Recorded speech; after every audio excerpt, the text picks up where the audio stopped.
விழைவு வாக்கியம் என்றால் என்ன அப்படின்னு பார்த்தோம்னா, இப்போ கட்டளையாகவும் இல்லாமல், வேண்டுகோளாகவும் இல்லாமல், வாழ்த்துதலாகவும் இல்லாமல், பகிரதாவும் இல்லாமல், ஒரு வெளிப்படையாக தெரியாமல் ஒன்று இருந்துச்சுன்னா, அதுதான் விழைவு வாக்கியம்னு பேர். இப்போ இளமையில் கல் அப்படின்னா, அது கட்டளை வாக்கியம் அப்படின்னு நம்ம நல்லாவே தெரியுது.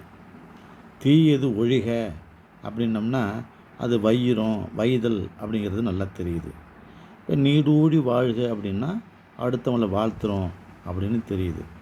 ஆனால் வாழ்க வளமுடன் அப்படின்னு சொல்கிறோம்னு வச்சுங்க, இது கட்டளையாகவும் சொல்லலை, அடுத்தவங்களை வாழ்த்துறாவிலையும் இருக்கும், அதே சமயம் கட்டளையாகவும் தெரியும், அடுத்தவங்கள வயிறது போலையும் இருக்காது. இதுதான் விழைவு வாக்கியம் அப்படின்னு பேர்.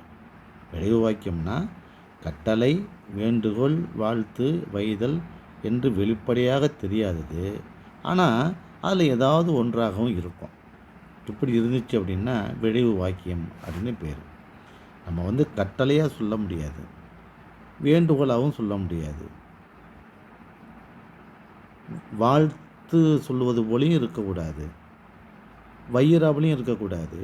ஆனால் நம்ம சொல்லக்கூடிய அனைத்தும் இதுக்குள்ளே மறைஞ்சும் வரணும்.